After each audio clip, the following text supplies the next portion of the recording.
그 말씀 전하기 전에 감사의 말씀 한 두 가지 정도 말씀을 드릴 게 있는데요. 하나는 우리 김포 제일교회가 제가 운영하고 있는 장대현 중고등학교 탈북 학생들 탈북 자녀들을 위한 학교인데 계속 10여 년 가까이 후원을 해주고 계셔요. 그래가지고 그 기도와 후원 때문에 정식 학교로 2022년에는 이제 인가까지 받고 아이들이 믿음으로 잘 자라고 있습니다. 그 후원자가 되어주신 우리 김포 제일교회 여러분들, 또 목사님, 당회 여러분들께 감사의 말씀을 오늘 이렇게 드리고 싶습니다. 두 번째로는 얼마 전에 저희 둘째 형님 임태호 집사가 이제 저희 가족이기 때문에 님자 안 붙이고 임태호 집사가 이렇게 하겠습니다. 한나라 가셨는데 이것 때문에 온 교회가 또 많은 도움을 해주셔서 장례식을 참 은혜 가운데 잘 마치게 해주셔가지고 감사의 말씀을 드리겠습니다. 제가 79년도에 군 복무를 마치고 부산으로 내려간 지 45년 만에 교회 와가지고 제대로 된 보고를 드리는 것 같습니다.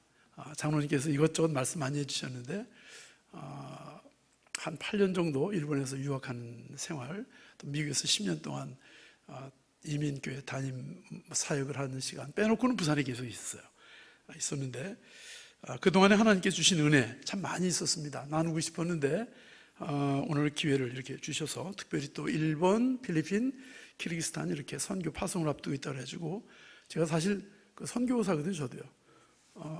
왜냐하면 전 사례를 안 봤습니다. 제가 교회를 개척을 하고 탈북민 교회를 오늘 17주년 설립 기념 예배를 드리고 그리고 다 같이 파티를 했는데 밥을 안 먹고 전 공항으로 그냥 주먹밥 하나 들고 비행기 타러 왔습니다. 17주년 됐어요. 그 교수하면서부터 이렇게 탈북자들을 위해서 개척을 했는데 하나님께 주신 마음이 있어서 그들을 위해 선교한 북한 선교의 뜻을 가지고 있었기 때문에 저는 자신이 선교사라고 생각해요.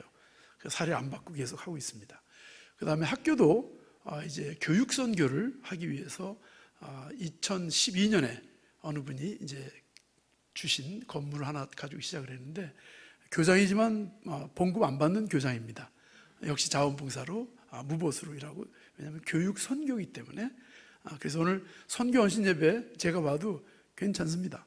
그래서 선교사의 그 보고를 드리도록 하겠습니다. 오늘 바울 얘기 조금 하고 이제 보고 겸 선교에 대한 말씀을 드리겠습니다. 오늘 보면은 바울이 이제 마게도냐 사람이 와서 도우라라고 하는 환상을 봤다고 오늘 말하고 있잖아요.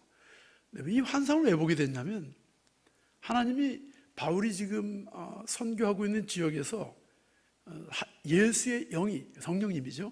성령님이 선교하지 마라 막았다는 거예요. 선교를 하는 바울에게 선교하지 말라고 막은 거예요. 그러니 최초의 선교사 아닙니까 바울이. 그리고 하나님의 사람인데 이게 웬일입니까? 그래서 이쪽에서 하지 말라고 하는가 보다 해서 다른 쪽으로 갔어요. 무시아로 갔다가 뭐 부르기아로 갔다가 가는 데마다 계속 선교하지 마라. 그 지역에서 선교를 막았다 그랬습니다. 왜 우리가 살다가 보면은 일을 하는 것마다 안 될 때 있잖아요. 그런 거를 한자로 설상가상 이렇게 말해요. 눈이 내린 데다가 그냥 성에까지 꽁꽁 얼어가지고 이거 너무너무 추운 설상가상. 사도 바울은요 사실 이해가 안 되는 거예요. 왜 이해가 안 됩니까? 15장에 보면요 사도 바울이 재미있었어요. 루스드라에서 디모데라고 하는 청년을 만나보잖아요. 얼마나 예쁜지. 그 청년이 유니게, 그 다음에 또 그 어머니 로이스, 또 그 다음에 그 할머니 로이스, 유니게 어머니 유니게를 통해 가지고 신앙이 너무 잘 자라가지고 이 디모데를 자기 친아들처럼 생각을 하고 신앙을 키웁니다. 나중에 이제 디모데를 위한 목회 서신, 디모데 전서, 디모데 후서까지 쓸 정도로 최초의 목사가 된 사람이 바로 디모데예요. 이 사도 바울이 디모데를 만나서 너무너무 즐거워가지고 또 선교가 잘 돼서 매일매일 교회가 부흥하고 그 지역이 큰 부흥이 일어났는데 하나님이 하지 말라는 거예요. 얼마나 기가 막힙니까? 그러면은 그 부흥되는 바로 그 직전에는 어떤 일이 있었냐면 또 대판 싸웠어요. 바울이 또. 이 바울도 사람이잖아요. 그러니까 이제 바울은 뭐 화도 안 내고 맨날 이렇게 웃고 있는 얼굴만 생각한다면 착각이에요. 사도 바울을 그린 어떤 그림을 봤는데요, 눈이 부리부리하고요, 못생겼더라고요. 소크라테스 비슷하게 생겼어요. 근데 바울이 성깔이 좀 있는 사람이거든요. 또 옛날에 스데반 돌로 쳐 죽일 때요, 때려 죽여라, 옷을 내가 가지고 있을 테니까 쳐 죽여라 해가지고 예수 믿는 사람 잡아 죽이든 아주 그냥 감옥에 데려가든 또 예수 믿는 사람 핍박하는 1등 선수 아니었습니까? 이 기질이 좀 그런 기질이 있는 사람인데 바나바하고 선교인을 떠나다가 대판 싸운 거예요. 왜 싸웠습니까? 여러분 잘 알다시피 바나바 조카가 마가잖아요. 근데 마가가 첫 번 1차 선교여행 할 때 데려갔더니 힘들다고 중간에 도망가 버렸어요. 그러니까 이제 마가에 대해서 바울은 안 된다, 얘는 준비가 안 된 아이다. 근데 바나바가 자기 또 친척이니까 또 친족이니까, 야, 처음부터 뭐 잘하는 사람이 어디 있냐, 훈련시켜가면서 또 이렇게 하면 되는 거지, 한번 봐주고 이번에 데려다 훈련시키자. No, 안 된다. 이 두 리더십은 지금도 똑같이 모든 교회 리더십입니다. 바나바는 은혜로 가자, 용서하고 끼고 가자. 바울은요, 준비 안 된 사람이 하나님의 일을 하면은 교회 망친다. 지도자는 준비된 사람이 하는 것이지, 아니 교회 지도자가 뭐 연습하는 뭐 연습장이냐? 그렇게도 실수해가지고 영혼들이 죽거나 잘못되면 그건 누구 책임이냐? 그러니까 훈련된 사람이 가야 된다. 마가 아직 안 됐으니까 안 된다. 아직까지 정신 못 차리니까 안 된다. 아, 그동안 봤더니 마가 괜찮더라고, 많이 좋아졌더라고, 좀 데려가자. 아, 안 된다. 그러니까 인정이 많은 바나바하고, 좀 사실 바울은 많이 배운 사람이에요. 가말리엘 문화생으로 당대 최고의 율법학자였습니다. 이 사람 바리새인 중에 바리새인이고 로마 시민권자고 당대 대학을, 최고 명문 대학을 나온 엘리트 출신이에요. 그러니까 훈련하려면 제대로 훈련해가지고 주님의 일을 해야지, 뭐 하다 말다 시켜놓으면 도망가버리고, 그래서 사람이 없으니까 어떡하냐, 또 데려다 써야지, 아 그냥 이렇게 뭐 하다가 좋아지겠지. 이 바나바는 참 너그러운 사람이었나 봐요. 근데 바울은 양보를 안 했어요. 아 그럼 네가 마가 데려가라, 난 내 길 내가 혼자 가란다. 아주 성경에 보면요, 심히 매우 이라는 말을 써요. 싸웠다 이렇게 나와요. 그러니까 이게 점잖게 표현한 거예요. 이게 점잖게. 헬라어 본문을 보면요, 격하게 싸웠다 그랬어요. 교회는 일꾼을 세울 건가 말 건가에 대해서 장로님도 아마 골치 아플 거예요. 때로는 안수입사, 권사 뭐 이렇게 세울 때, 아 이번에 뭐 누구 추천합시다, 뭐 아 이번에 순서가 됐는데 아 안 돼요, 그 사람 아직까지, 아 뭐 11조 안 하니까 안 돼, 그리고 아 그 새벽기도 안 나오니까 안 돼, 뭐 수요일에도 빠지고 뭐 사업 바쁘다고 하니까, 아 그래도 그 제일 오래됐잖아요. 그리고 뭐 이 보면요, 이 교회도 은혜파가 있고, 교회 미래를 위해서는 우리가 준비된 사람이어야지, 본을 보여야지. 이 바울파가 있고 바나파가 있는 거예요. 어쨌든 바나바는 마가 데리고 갔어요. 근데 나중에 바울이 마음에 걸렸어요. 그래서 디모데한테 마가 어떻게 지내냐, 마가 내 얼굴 보고 싶으니까 한번 오라 해라, 이렇게 부탁까지 합니다. 그렇게 했지만은 마가를 사랑하는 마음으로, 훈련되지 않은 상태에서는 안 되니까 좀 더 훈련 받아라, 이런 의미에서 했는데, 그런데 루스드에 오니까 이 디모데가 너무 훈련 잘 돼 있는 거예요. 너무 훌륭한 거예요. 결국은 바울이 본 눈이 정확하죠. 바울은 결국 초대교회의 첫 번째 목사가 되잖아요. 목사는 이런 것이다 하고 디모데 전서 후서에 보면 목회서신이라는 걸 썼는데, 오늘날 목사 되는 사람, 장로 되는 사람, 집사 되는 사람은 전부 그 임직식 받기 전에 그 구조를 가지고 다 훈련 받잖아요. 2000년 동안 계속 훈련 받고 있잖아요. 그래서 마음이 상심해가지고 바나바 떠나고 신라하고 둘이 이제 이쪽으로 온 거예요. 그래서 루스드라에서 디모데를 만나고, 그 다음에 위로가 돼가지고 너무 이렇게 은혜스럽게 됐는데, 근데 성령님이 막았다 이렇게 하는 거예요. 그래서 바울이 별별 생각을 다 했겠죠. 아, 내가 마가를 안 데려가지고 하나님이 삐지셨나, 내가 그것 때문에 뭔가 잘못된 건가? 아마 이런 생각도 저 같으면 그렇게 했을 것 같아요. 내가 바나바하고 싸우지 말아야 되는데 그 대판 싸우고 왔더니 이게 내가 지금 뭔가 잘못된 건가? 근데 핸드폰이 있습니까? 야, 카톡하면서 말이지, 바나바야 그때 미안했다. 근데 그것도 안 되잖아요. 이거 뭐 전화도 할 수 없지, 뭐 이거 뭐 이메일도 못 보내지. 그러니까 혼자 얼마나 꿍꿍거리겠어요. 아마 나 같았어도 아마 왜 이렇게 막지? 하나님 왜 막으시지? 이런 생각을 했을 겁니다. 근데 왜 막았는지에 대해서 성경은 아무 기록이 없어요. 근데 많은 신학자들이 이 본문을 해석하면서 10절쯤 보면 이제 마게도냐에 대한 환상을 보고 마게도냐에 가기로 힘쓰더라. 우리가 다음 날 마게도냐로 힘썼다. 이런 말이 나와요. 여기서 우리가라는 말이 나와요. 이 우리가가 왜 중요하냐? 사도행전 누가 기록했습니까? 누가 기록했을까요? 내가 답을 다 가르쳐 주니까 금방 안 해. 이 누가가 기록했거든. 누가복음을 기록한 누가가 이 사도행전도 기록했단 말이에요. 여기서 우리가라고 하는 건 누가가 포함된 거예요? 포함되지 않은 거예요? 누가가 포함. 여기 최초로 이 누가가 등장하는 장소가 16장 10절이에요. 그러니까 누가가 거기 등장한 거예요. 그러니까 누가 직업이 뭐라 그랬죠? 의사예요. 자, 바울이 떠날 때는 실라하고 둘이 왔어요.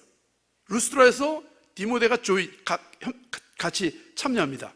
거긴 누가가 없어요. 그런데 지금 여기 보니까 누가가 등장하고 있는 거예요.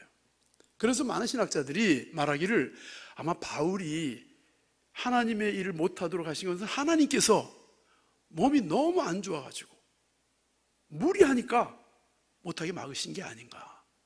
그래서 계속 그래도 선교하려고 하니까 안 된다, 좀 쉬어야 된다 이렇게 해도 말 안 들으니까 아마 누가를 어떻게 이렇게 해가지고 이러다 바울 죽겠다 해가지고 누가를 보내가지고 누가가 함께 와서 아마 바울의 여러 가지 상태를 보면서 치료를 하지 않았겠는가. 그래서 예수의 영이 막았다고 하는 것은 다른 게 아니라 이 바울의 몸이 심히 안 좋아가지고 그래서 멈춘 것이 아니겠는가.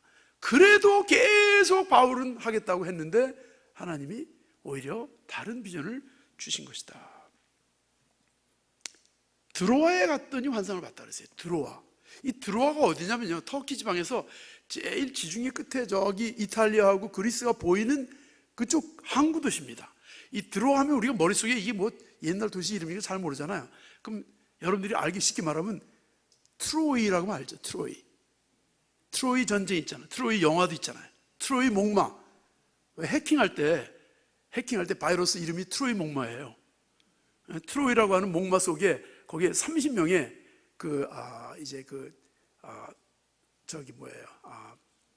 페르시아, 그리스 사람, 아테네 사람들이 들어가가지고 이제 숨었다가 낮에 가만히 있다가 밤중에 싹 어두웠을 때 싹 들어가가지고 이제 트로이를 함락시켜버리는, 그래서 몰래 컴퓨터 속에 집어넣는 나쁜 바이러스를 트로이 목마라고 요즘에 그렇게 말합니다. 근데 트로이 전쟁, 트로이가 엄청난 큰 도시였고 옛날에 고대의 제국이었습니다. 근데 이 제국이 망하잖아요. 근데 그 드로아가 바로 옛날 고대 트로이 도시, 그것을 이 성경에서 드로아 이렇게 말한 거예요. 엄청 큰 도시입니다. 거기까지 가면은 뭔가 선교 되겠지 했는데도 하나님께서 거기서도 허락을 안 하신 거예요. 그리고 거꾸로 저기 건너편에 이제 강 건너, 바다 건너 마게도냐로 가도록 했죠. 근데 사도 바울은요, 그 마게도냐 환상을 보고 난 다음에 하나님께서 여기 가라고 하셔서 나를 여기까지 오게 하시고 막으셨구나. 그래서 하나님께서 마게도냐로 향하라고 하는 것인 줄 알고 그것을 인정하고 다음날 곧바로 마게도냐로 가기에 힘썼다. 실제로 마게도냐로 갔습니다. 가서 그 마게도냐 첫 번째 도시 빌립보에 도착하죠. 거기 갔더니 누구를 만나요? 하나님이 준비하신 사람이 루디아가 준비하고 있었어요. 또 귀신 들린 여자 고쳐줬다가 감옥에 들어갔더니 그 감옥에서 찬송 부를 때 지진을 하고 문이 열리고 옥문이 열리고 이래가지고 간수가 어찌할꼬 했을 때 유명한 말을 하죠. 주 예수를 믿으라. 그리하면 너와 내 집이 구원을 얻으리라. 그 유명한 말씀이 바로 이 빌립보 감옥 그 가운데서 간수에게 한 말이죠. 그래서 그 온 집이 예수를 믿었다 그랬어요. 그리고 귀신 들렸다가 귀신 들리고 나서 이제 그 주인이 이제 귀신 안 들렸으니까 점을 못 치니까 쓸모가 없으니까 그 여종을 버렸어요. 버렸기 때문에 바울을 따라다니면서 복음을 들었을 것이라고 신학자들은 보고 있습니다. 그래서 빌립보에서 루디아 귀신 들렸던 여자, 그 다음에 그 감옥의 간수 온 가족, 그 다음에 바울과 실라와 디모데와 그리고 누가가 빌립보 교회를 세우는 것이죠. 이 빌립보 교회가 그렇게 해서 세워지는 것인데 이게 유럽에 세워진 최초의 교회입니다. 그 영국의 유명한 역사학자가 아놀드 토인비라는 사람은요, 그 배를 타고 마게도냐로 갔던 그 배는 어떤 배냐? 어떤 배냐? 세계의 역사를 싣고 가는 배였었고 세계의 역사 문명을 시작하게 하는 배였다. 왜냐하면 기독교가 그렇게 해서 유럽에 시작이 되는 것이거든요. 그렇게 아주 조선 땅 우리 김포 제일교회까지 김포교회까지 이 복음이 들어온 것이거든요. 하나님께서는 놀라운 계획을 가지고 계셨어요. 종종 우리는요 이 편견과 선입견에 사로잡힐 때가 있습니다. 자기가 경험하고 자기가 듣고 자기가 집에서 부모와 공동체에서 배운 거 그거를 고집하는 경향이 있죠. 특히 나이가 많을수록 이게 심하죠. 노망이다 이렇게 말해요. 내 눈에 흙이 들어가도 안 돼 이러죠. 그러면요 눈 크게 벌리세요 하고 흙 집어넣어 드리세요. 그리고 바꿔버리면 돼. 뭐 흙이 들어가기까지는 안 된다. 흙 집어넣어 드리면 되죠. 참 이 편견은 무섭습니다. 그래서 이 편견이 얼마나 무서운가? 그 편견, 오만과 편견이라고 하는 그 소설이 있어요. 유명한 소설입니다. 영화도 나왔어요. 오만과 편견이라고 하는 거. 오만과 편견이 이 편견에 대해서 말하는데 딱 좋은 예인데, 편견은 내가 가지고 있는 눈이에요. 그래서 편견이 심하면 내가 다른 사람을 사랑할 수가 없어요. 왜냐하면 자기 잣대로 세상을 보니까. 오만은 뭐냐? 다른 사람이 나를 사랑하지 못하게 만들어요. 오만은 교만한 거거든요. 편견은 내가 세상을 볼 수 없게 만들고 내가 사람을 사랑할 수 없게 만드는 병이에요. 큰 병이에요. 오만은 교만한 것이기 때문에 사람들이 다 싫어해. 다 싫어하니까 사람들이 나를 사랑하지 못해요. 이 사도 바울이 편견이 있었어요. 어떤 편견이냐면 여기에 이 드로아까지 끌려오까지 계속 길리기아에 갔다가 부르기아에 갔다가 뭐 무시아에 갔다가 왜 막는 거야? 갈라디아에 갔다가 계속 막으니까 하나님 왜 나 못하게 하는 거야?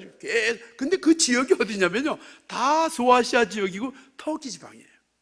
이 사도 바울의 머릿속에는 터키밖에 없었어요. 이 터키가 복음화되면 세상이 다 복음화된다고 아마 생각했던 모양이에요. 그리고 아마 거기가 제일 편했던 모양이에요. 그 1차 여행도 거기 갔기 때문에 거기 가면 또 아는 사람 있고 거기 또 길이 익숙하고 거기 가면 또 이렇게 키우는 사람이 있고 거기 가면 또 이제 뭐 그래서 여기서만 뱅글뱅글 다람쥐가 쳇바퀴 돌듯이 거기 터키에서만 뱅글뱅글 돌았는데 하나님이 물 밖으로 이렇게 집어 던져버리신 거예요. 너 여기가 아니다. 더 큰 데로 가라.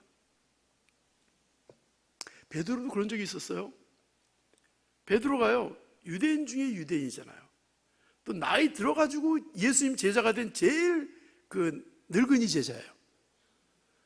예수님 제자였을 때 이미 장모가 있었다 그랬거든요. 장모가 열병이 나와서 예수님이 고쳐줬잖아요. 그러니까 예수님보다 아마 나이가 많았을 수도 있어요.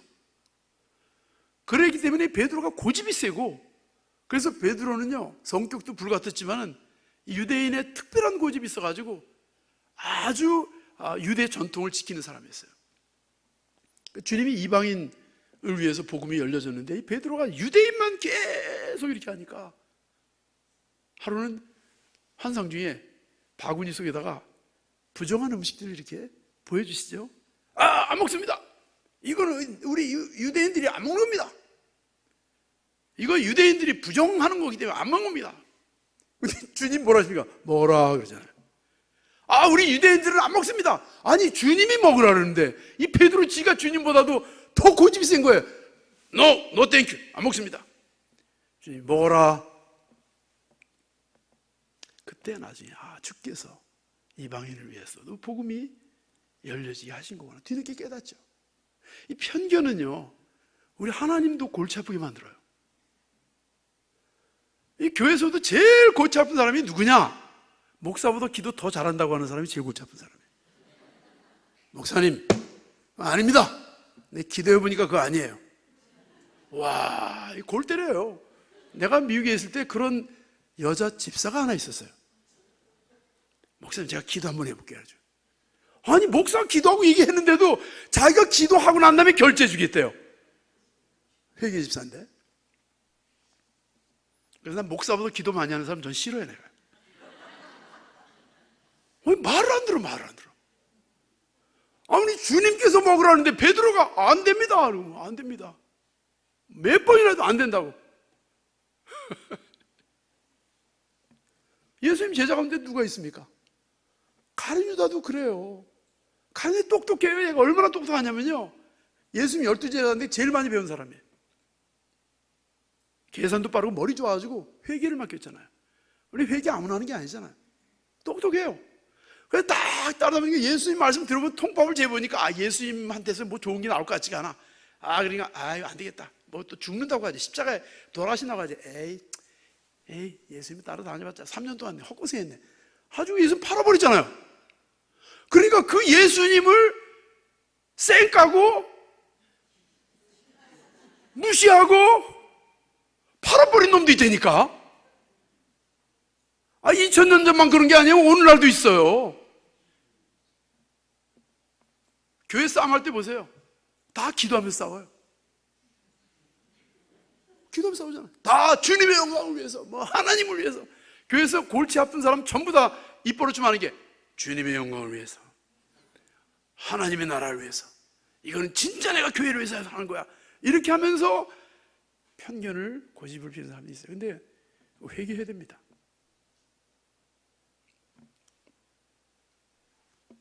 베드로처럼 빨리 꼬리 내려야 돼요.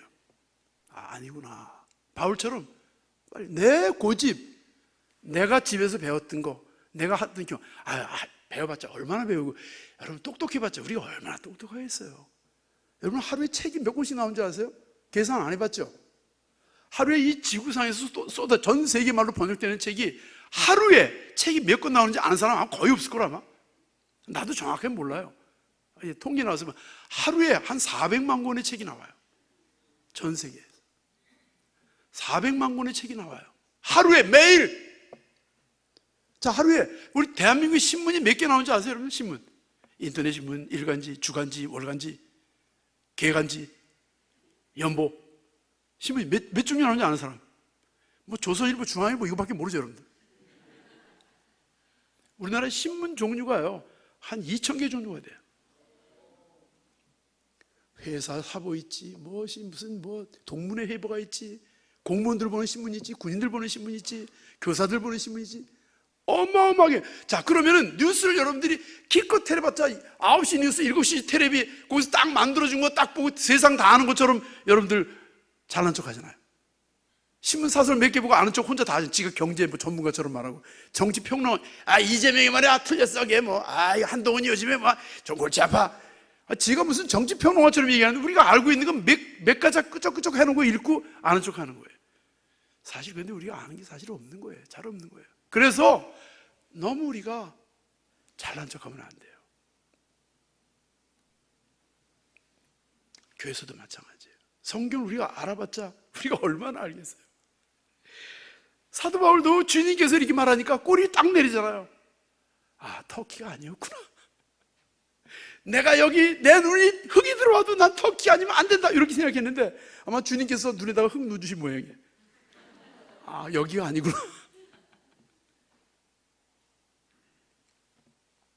제가 미국에 이제 교수하다가 미국에 초청을 받고 갔습니다. 담임 목사로 가가지고 한 250명 모이는 휴스턴에서, 텍사스주 휴스턴에서 두 번째로 큰 교회 제가 담임 목사로 갔습니다. 교수하다가요.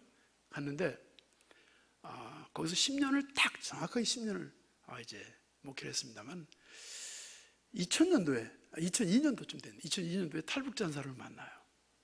북한 선교를 위해서 제가 KWMC라고 하는, 한국에는 KWMA라고 말해요. 세계 한인 선교대회. KW, Korea World Missionary Conference. 그러니까 한인 세계 선교사 대회예요. 4년마다 한 번씩 열립니다. 올림픽처럼.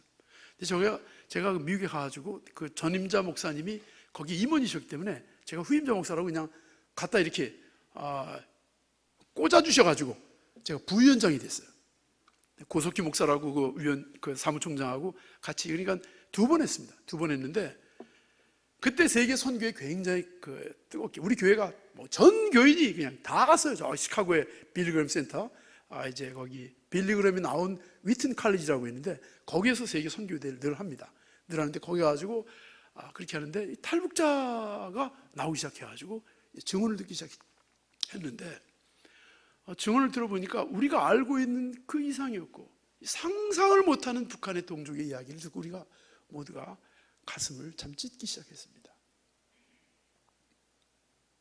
그래서 한 분을 제가 휴스턴에 초청을 해가지고 2002년도 말인가 그쯤 돼가지고 3일 동안 하고 싶은 얘기 다 해라. 시간 무제한으로 줄 테니까 얼마든지 얘기해라. 우리 교회들한테 얘기했습니다. 우린 미국에서는요, 금, 토, 일 이렇게 금요일 날, 토요일 날, 주일 날 집회를 해요. 왜냐하면 이제 시간 구애받지 않고 하자 그래가지고 금요일까지 일하고 금요일 오후부터는 토요일 날 일 안 하거든요. 그렇게 하니까 그다음에 주일 날 하고. 그래서 3일 내내 그 북한 얘기를 들었는데 우리 교인들이 3일 동안 울었습니다.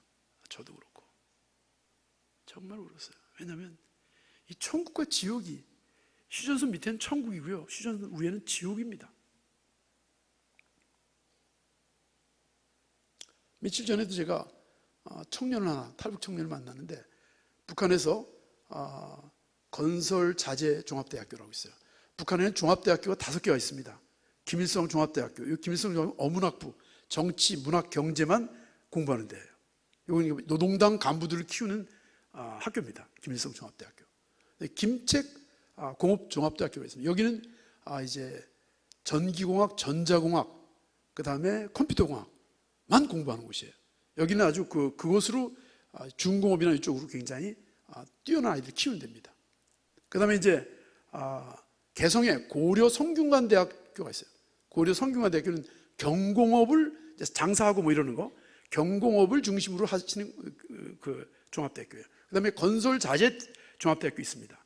이거 뭐냐, 건축에 관련된 건 모든 걸 이제 가르치는 곳인데, 이 대학은 북한의 모든 건축과 건설을 하는 사람들의 그 인물들을, 엘리트를 키워내는 학교인데 전 세계 노동자들을 파견해가지고 감시하는 감시원들도 여기서 전부 나가죠. 이제 마지막에 김원군 명칭 음악대학이 있어요. 옛날 평양음악대학인데 음악, 미술, 무용 이것을 가르치는 종합대학이 5개가 있습니다. 여기 이제 건설자재 종합대학교를 아주 초엘리트예요. 평양 제1중학교 나오고 아주 고급 간부, 북한의 보건성의 간부 아들인데, 그러니까 이제 3년 전에 한국으로 들어왔는데 모스크바에 북한 노동자들 데려갔다가 감시 피하다가 거기서 한국 소식을 계속 듣고 모스크바에 있는 UN 그 인권 사무소에 들어가가지고 망명 신청해가지고 비행기 타고 모스크바에서 이제 건너오죠. 요즘에는 탈북자들이 엘리트들이 많이 들어와요. 왠 중국이 막혔고 이렇게 하니까 밖에 나가 있는 외교관들하고 이 간부급들의 사람들이, 예를 들어 작년에 196명이 탈북자가 왔는데 93명이 간부들이에요. 신문에도 안 났습니다. 1년 동안 조사를 하고 있어요. 지금 북한 사정을 지금 정확히 파악하기 위해서요. 이 친구가 그래요. 뭐라고 말하냐면은 북한은 김일성, 김정일, 김정은 그 가족을 위해서 2천만이 노예로 사는 지역입니다. 그건 국가도 아닙니다. 그 친구가 이렇게 말해요. 나와서 보니까 그렇더래요. 너무 안타까운데 한국은 한국식으로 북한을 생각한대요. 그러니까 자기 북한을 경험해보지 못했으니까. 그러니까 한국 사람의 편견이 한국식 편견으로 꽉 차 있으니까 이 통일이 될 수가 없대요. 그러니까 북한을 모르고 북한 얘기하면은 이해가 안 되니까 이해를 안 하려고 하고 못하고. 편견은 무섭습니다.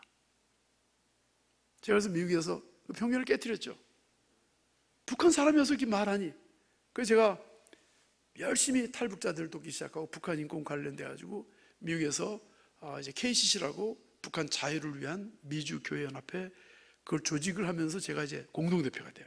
50개 주에 이제 한 2,600개 교회가 연합이 돼 가지고 LA에서 2004년도에 9월 27, 28일 날 큰 기도회를 했습니다. 그 다음 날 북한 인권법이 미국 의회에서 통과가 됐어요. 어쨌든 그래가지고 북한에서 뜨거운 마음을 가지고 있었는데 딱 10년 되는 그 해에 워싱턴에 있는 어떤 한 큰 교회가 이제 나보고 그 담임 목사님이 이제 은퇴하시니까 나보고 오라 그래가지고 공동회만 남겨놓고 갈 준비를 하고 있었어요. 근데 갑자기 고신대학교에서 교수로 다시 오라는 거예요. 내가 싫어가지고 목회하러 나왔는데 왜 날 다시 오라 그러지? 그래가지고 이거 나 안 간다고. 그 제가 존경하던 교수님이 총장이 되셔가지고 야 네가 필요하니까 들어와 그러더라고요. 그분 은혜를 많이 입었기 때문에 제가 갈등을 많이 했습니다. 그래서 가족 회의를 했죠. 워싱턴으로 갈 건가 대학으로 돌아올 건가. 가족 회의에서 아빠는 미국 영어 잘 못하니까 미국에서 해봤자 그러니까 한국 사람들 속에서 맨날 하는 거고 아빠 한국 가야 그 탈북자들도 북한도 가깝고 그렇게 하니까 그게 훨씬 아빠 실력을 발휘할 수 있으니까 그리 가라. 우리 아이들이 전부 그렇게 말하고 저희 집 사람도 이제 아이들 조금만 더 케어하고 올 테니까 한국으로 가라. 그래가지고 이제 파송을 받았어요. 파송을 받고 비행기 타고 이제 태평양 건너오면서 그때 하나님 앞에 기도를 했습니다. 하나님, 제가 이제부터 한국 가서 교수가 되면 교수하려고 하는 게 아니라 교수 생활하면서 교수를 하면서 움직이면 여러 가지 유리한 게 많잖아요. 교수니까 내가 그것을 중심으로 해가지고 북한 선교와 탈북자를 위해서 헌신하겠습니다. 골프치러 안 가고 혼자 여행 안 돌아다니고 제가 모든 돈은 나머지 돈은 나를 위해 쓰지 않고 제가 북한을 위해서 쓰겠습니다. 기도하고 왔어요. 사실 제가요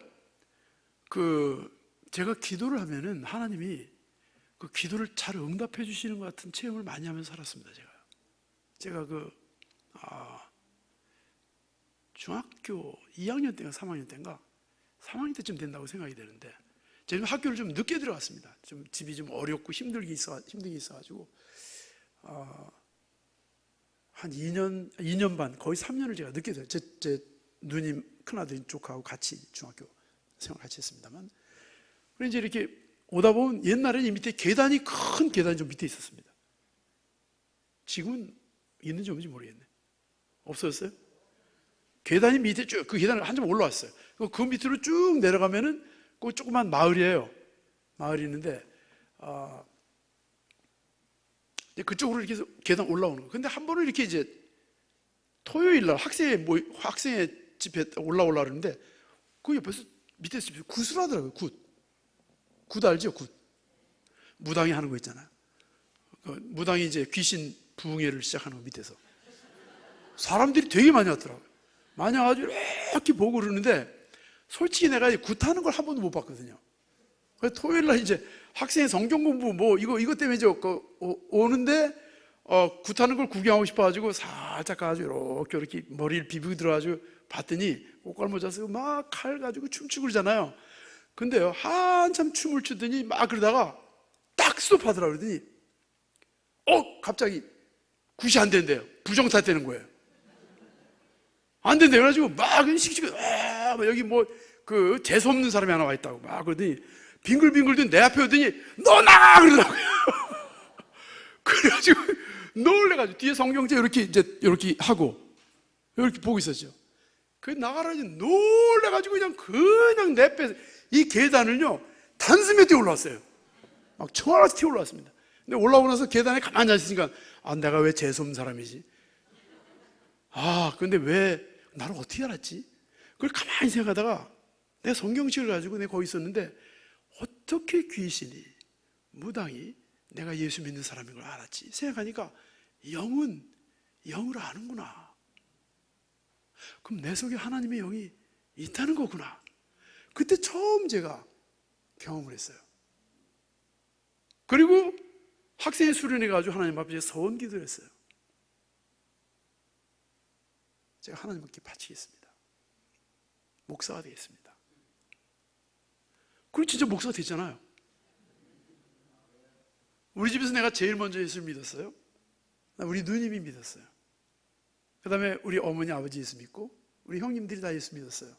그 다음에 누나하고 형수는 권사가 됐고, 우리 엄마 아버지는 서리 집사로 돌아가셨어요. 우리 어머니는 송희만 장로님의 어머님이신 김인덕 권사님하고 둘이 아주 친하셨어요. 근데 제가 우리 어머니 아버지를 전도를 했는데 제가 목사가 된 거죠. 하나님께서는요, 우리에게 알 수 없는 시간들 속에서 하나님의 역사의 지도를 이렇게 보여주시는 것 같아요. 그래가지고 제가 부산으로 와가지고 이제 금요일까지 열심히 가르치고, 금요일 날 오후부터 토요일 날 주일은 탈북자들 만나기 시작했습니다. 그래서 한 명 한 명 만나고 그들의 어려움 얘기 들어주고, 변호사가 필요하면 변호사 소개해주고, 의사가 필요하면 병원에 데려가고, 아이들 학교 문제는 또 제가 이제 또 이렇게 하고, 그렇게 하면서 하다 보니까 점점 이제 모여들기 시작해가지고 한 8명 정도 모여들었는데, 내가 조건을 하나 걸었죠. 주일날 모일 때는 내가 목사이기 때문에 내가 너희들한테 좋은 거는 내가 가르쳐줘야지, 안 가르쳐주면, 내가 너희들한테 좋은 걸 안 가르쳐주면 내가 양심이 앞에서 안 되겠다. 그게 뭔데요? 일단 노래를 하나 가르쳐줄 테니까 노래를 하자. 이 노래는 하나님을 노래하는 건데 진짜 좋은 노래. 이 노래를 부르면 마음이 평화롭고 너희 인생이 달라진다. 해야죠. 두 번째, 하나님 말씀을 들어라. 너희들 어디 평생에 이런 말 못 들었을 거다. 내가 가르쳐줄 테니까 말씀 듣고 내가 조금 설명하고 하겠습니다. 그 다음에 내가 기도를 할 테니까 너희들을 위해서 기도를 하면 하나님이 너희들한테 복 주실 거다. 그리고 내가 예수님의 이름으로 기도합니다 하면 너희들은 아멘 하고 따라하면 된다. 할 수 있겠냐? 나도 저기 전에 어떤 교회 다녀봤는데 다 알아요. 막 이러더라고요. 그래서 그럼 잘 됐네. 이래가지고 그래서 주일날은 간단한 예배 형식을 하고 예배를 드리고 그렇게 이제 시작을 했는데, 2007년 7월 1일 날, 7월 첫 주일날, 그때 이제 1907 어게인 해가지고 한국교회가 평양 장대교회 성령 대부흥 운동을 기념하던 해였습니다.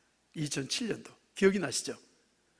근데 교회 이름을 지으려고 하니까 교회 이름 뭐라고 한번 조사해봐라 했더니 행복한 교회, 그 다음에 끝내주는 교회 어디서 이상한 이름 해가지고 가져왔어요. 그래가지고 이런 이름 좀 멋있는 이름 좀 줘야 되겠네. 그래서 내가 설명했죠. 올해 한국교회가 최고로 존경하는 교회가 북한에 있던 장대현 교회다. 그 교회가 지금 올해 100주년이 되는 해인데, 성령 부흥 운동이 한국의 모든 6만 교회가 1천만 성도들이 그 교회에 본받겠다고 난리지 않냐. 그러니까 우리 100주년 기념 자칭 기념교회 이렇게 하면 어떻겠냐. 다른 사람들이 우리 안 알아주더라도 우리 어차피 다 북한에서 왔고, 그리고 우리 북한의 장대현 교회가 북한에 여러분들이 살던 교회고 그쪽 지방 교회니까, 그렇게 해서 우와 그거 좋다 해가지고 장대현 교회로 이름을 짓게 된 거죠. 참 이름 잘 지은 것 같아요. 그래서 오늘은 진짜 길선주 목사님하고 마포 삼열 목사님이 오늘 설교하는 거를 교인들한테 보여주고 왔습니다. 거짓말이 아니라 진짜예요. 왜냐하면 5월 달에 KBS가 이제 이 길선주 목사님, 우리나라 길선주 목사님이 새벽기도 만든 분 아니에요. 새벽기도 최초에 만드신 길선주 목사님이 이제 마포 삼열 목사님의 이제 지도하에서 평양신학에서 공부를 하고 목사가 됐잖아요. 근데 선교사가 보여준 한국 초기 동영상 이래가지고 KBS가 5월 20일인가 보도를 했어요. 거기에 길선주 목사님하고 마포 삼열 목사님이 같이 앉아가지고 예배 드리는 장면이, 길선주 설교하는 장면이 나온 거예요. 여러분 인터넷 들어가서 뒤지면 나와요. 그래서 그 장면 딱 잘라보니까 6분이에요. 길선주 목사님 한복을 입으시고 근데 음성이 녹음이 없어. 음성이 없어요. 그냥 저기만 있어요. 영상만 막 이 설교하시고 마표 삼별 목사님이 또 이렇게 하고 장대역 교회 어린이 주일학교 하는 거 뭐 이런 게 쫙 나오는데 얼마나 감동적인지. 그래서 오늘 전교인들한테 그걸 보여줬어요. 저는 교회에 이 참 신앙의 전통과 이 선배들이 심어놓은 이 신앙을 이어가는 정신이 참 필요하다고 생각해요. 제 신학교 다닐 때 화란의 캄펜 신학교 교수가 오셔가지고 이제 강의를 했었는데 그 교수님이 베튜라고 하는 교수인데 원래 미국 사람인데 이제 화란에서 오래 사신 분이에요. 그분이 교회에서 가르쳐야 될 것들 쭉 이제 목회에 대해서 가르치는데 교회의 역사 이렇게 나와 있더라고요. 다시 말해 김포 제1교회 역사 이걸 얘기하는 거예요. 이게 언제 세워졌고 누가 세웠고 어떤 식으로 세워졌고 그때 초창기 성도들이 어떤 마음으로 헌신을 했고 이런 거를 가르쳐야 된다는 거예요. 저는 우리 교회는 해마다 가르칩니다. 내가 어떻게 시작했는지. 그래가지고 개청예배 주보돈을 보여줬어요. 개청예배 오후 3시에 내가 설교를 창세기 12장 1절부터 10절까지 읽었고 평양 장대현까지 가자. 그 제목이에요. 쭉 해가지고 그걸 해마다 보여줍니다. 우리 교회가 저렇게 시작했구나. 그때 수고한 분들 이런 분들이 그런 목사님이에요. 이 김포제일교회는요 대한민국 교회사의 역사에 나오는 교회입니다. 여러분들은 자부심을 가져야 돼요. 우리들은 이 130년 동안 이 자리를 지켜왔다는 사실에 대해서 우리 믿음의 선배들한테 감사해야 되고 그리고 이것을 또 이어가야 됩니다. 주님이 오시는 날까지.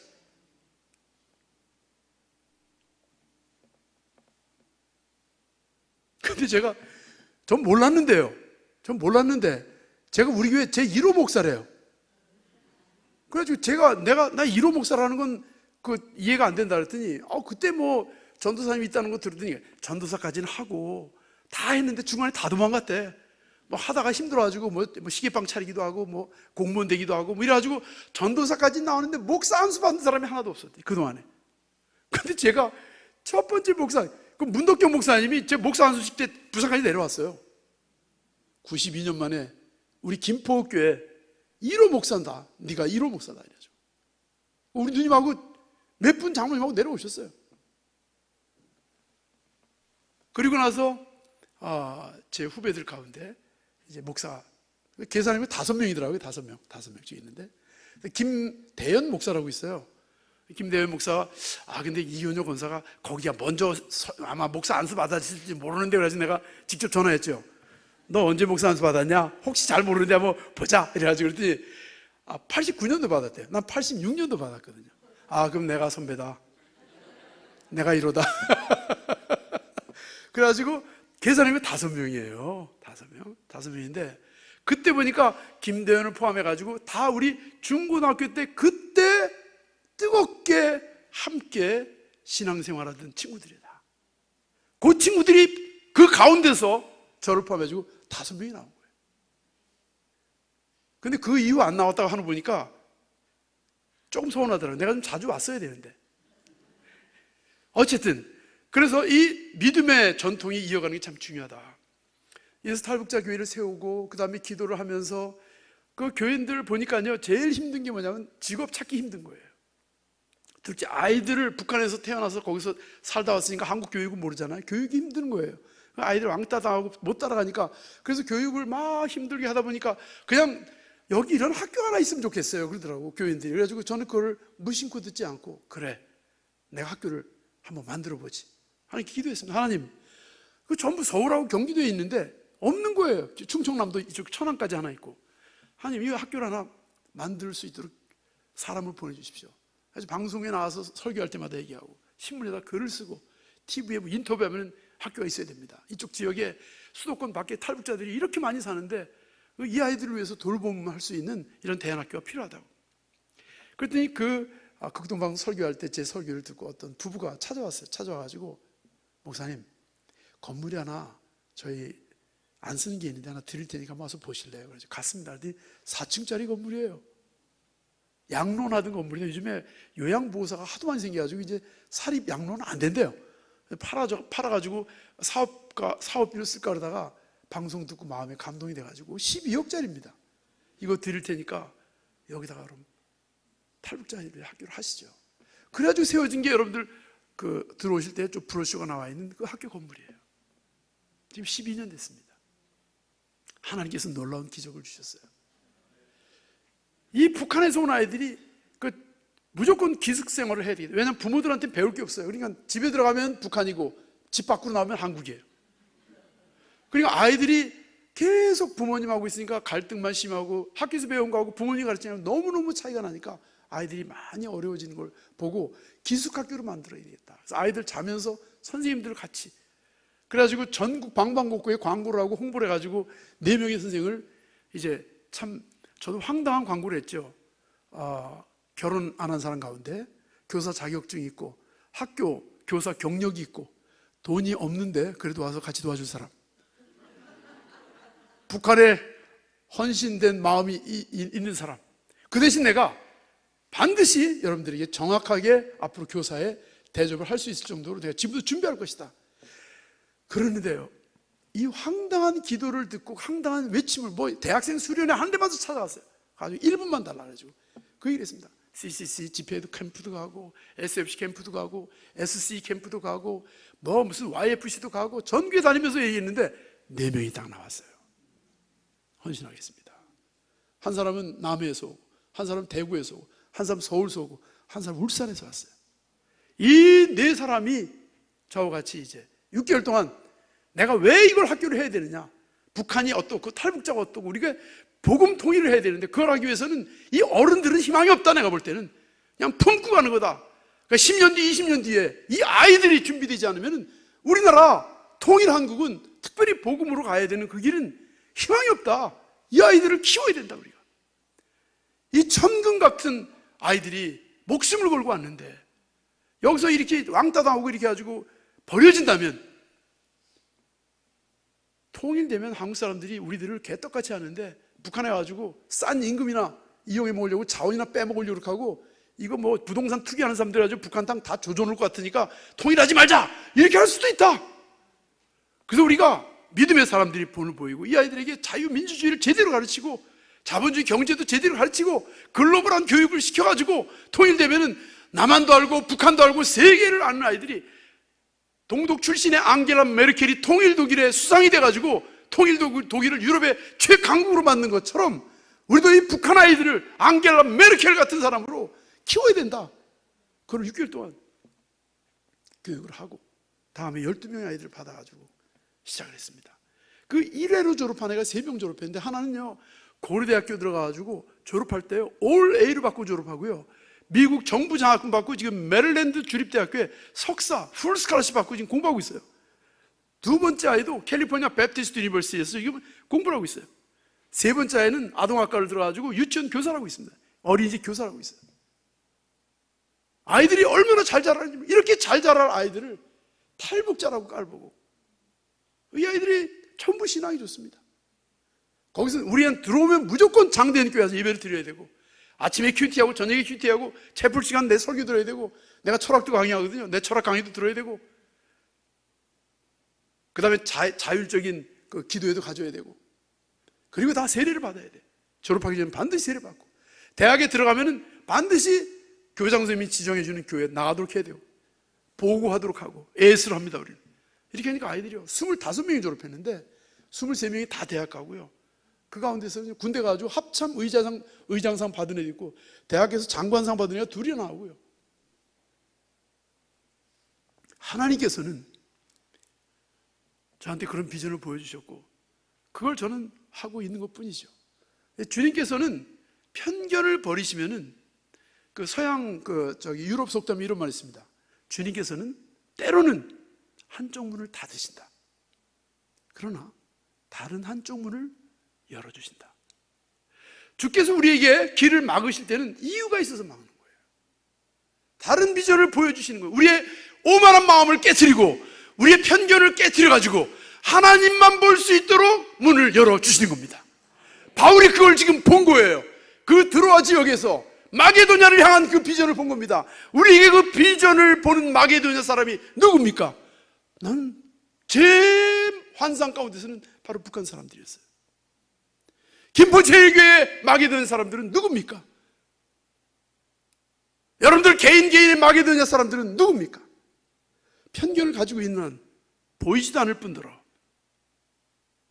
편견을 버리시고 주님만을 바라볼 때 주께서 인도하실 겁니다.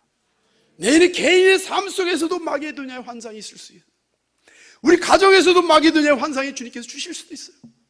우리 직장에서도 나에게 향한 마게도냐의 환상이 있을 수가 있습니다. 우리 교회도 교회를 향한 하나님의 마게도냐의 환상이 있을 수가 있습니다. 그거를 주님의 뜻인 줄 알고 우리의 오만함과 편견을 내려놓고 그걸 볼 수 있는 영안이 밝아져야 우리가 하나님의 영광을 위해서 쓰임받을 수가 있는 것입니다. 우리 김포제일교회가 130년이 됐는데 이건 놀라운 기적이에요. 제가 한 7년 전쯤이죠. 7년 전쯤. 2017년도인가 18년도인가. 저 세문안교회 이수영 목사님이 개인적으로 북한 선교 때문에 친하게 됐는데 이것저것 밥 먹다가 김포제일교회 출신이라 했더니 김포교회 출신이 그 언도오세훈 그 교회? 예, 거기 그래? 제가 그 교회 1호 목사래요. 그랬더니 진짜? 그러더라고요.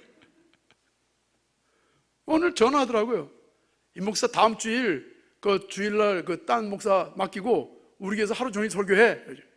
왜요? 그랬더니 우리 그 언더우드 선교사가 세운 첫 번째 교회잖아, 우리 교회가. 근데 언더우드 선교사 22개 교회를 개척을 했어요. 김포에는 불로교회도 불로리 교회인가 거기도 언더우드 선교사가 개척한 교회예요. 그래가지고 그 22교회가 그 목사들을 가끔씩 모아가지고 회의를 한대요.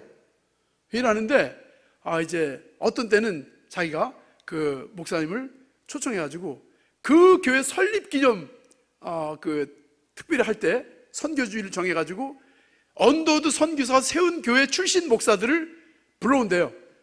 너 김포교회 1호 목사니까 네가 와 그러더라고요. 그래서 제가 하루 종일 설교 4번 설교했어요. 세문안교회에서. 그래서 설교할 때 제가 첫 서두리 했습니다. 언더우드 선교사님이 세운 첫 번째 교회에 7번째로 세운 교회 첫 번째 목사가 오늘 설교합니다. 그 유튜브 열어보면 아직까지 제 설교 돌아다니고 있어요. 세문안교회 설교하는 게. 말씀을 맺겠습니다.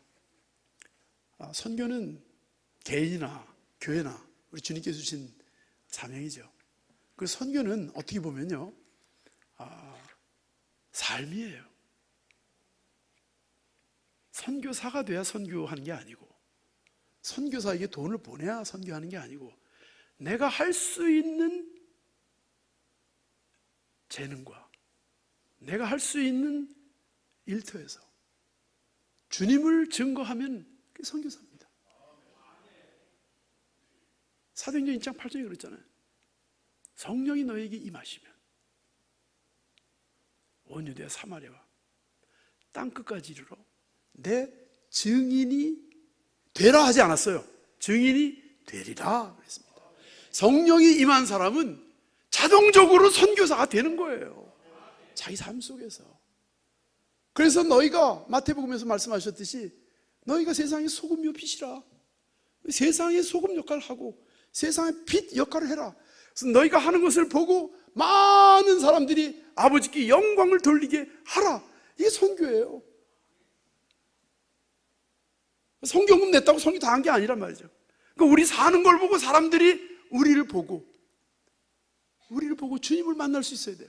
아니, 우리가 예수님 안 보이고 하나님 안 보이잖아요. 세상 사람들이 누굴 보고 따라옵니까? 우리 보고 따라오잖아요. 우리 뭘 보고 따라옵니까? 우리 입에서 나오는 말씀, 우리 얼굴에 펼쳐지는 표정, 우리의 삶을 보고 예수 믿는 사람은 이렇게 다르구나, 나도 교회 가야지, 이런 마음을 갖게 되는 거 아닙니까? 목사님이 여기 서가지고 매주 설교한다고 선교하는 게 아니에요. 여러분들을 양육하는 것이죠. 그럼 우리들은 뭐예요? 나가서 선교를 하는 것이죠. 우리가 있는 곳에서.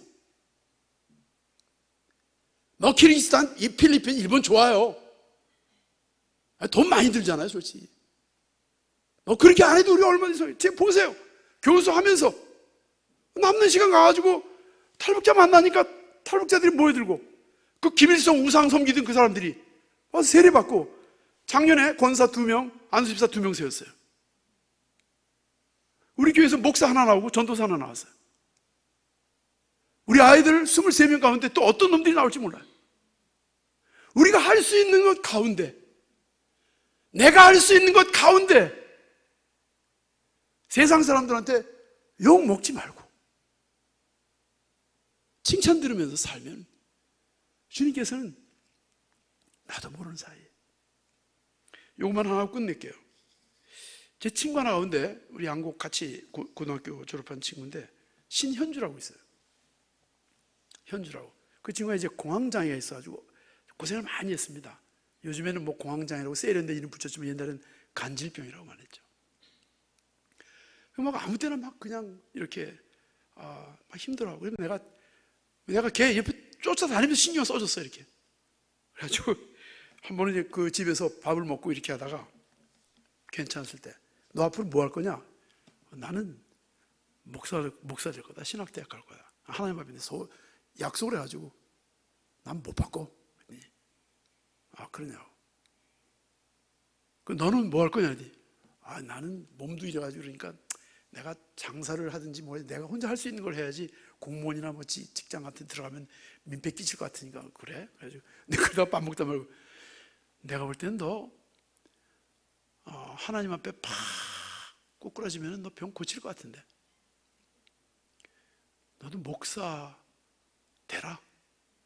돈 벌고 뭐 이거 하지 말고, 너 네 병 고치면은 너 그보다 평생 그거 더 좋은 게 어디냐? 네 병은 하나님이 고칠 수 있을 것 같은데. 근데 내가 그렇게 말했대요. 내가 하는 말이 아니고. 이 지금 미국에 가지고 제가 이제 목회하는데 휴스턴에 놀러 온 거예요. 와가지고 이제 수요일날 와가지고 수요일날 설교해라 그랬죠. 목사가 됐더라고요. 왔는데 그 설교할 때 그 일 하더라고요. 그래서 임창호 목사 고등학교 될 때 내가 하나님 앞에 팍 꼬꾸라지면 병이 날 것 같다 그랬는데, 자기가 일반 대학 다니다가 계속 그 학교에서도 이런 일이 있어가지고 심각하게 고민하다가 안 되겠다. 창호가 갑자기 한 말이 생각이 나가지고 신학대학을 다시 입학을 했대요. 놀랍게도요, 병이 고쳐진 거예요.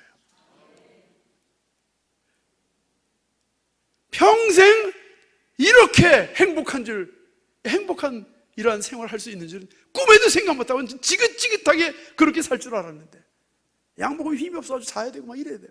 힘이 죽 빠져가지고. 하나님이 하신 거예요. 그 하나님이 우리 하나님이신 거예요. 확실하게 우리 하나님 앞에 마게도냐 사람을 찾아야 돼요. 그리고 주님 그 세미한 음성을 우리가 들어야 돼요. 그리고 우리 삶 속에서 바울이 되면 되는 거예요. 내가 고집하던 거 하지 말고 주님이 원하시는 게 뭔가를 늘 기억하는 것이죠. 저는 김포제일교회가 주님 오시는 날까지 230년 역사, 260년 역사, 주님이 언제 오실지 모르겠지만 계속 이어지면서 하나님의 사람들이 여기서 계속 배출됐으면 좋겠고, 김포 지역에 김포제일교회가 있어서 김포가 복을 받았다고 하는 소식이 온 세상에 펼쳐지기를 주님의 이름으로 축원합니다.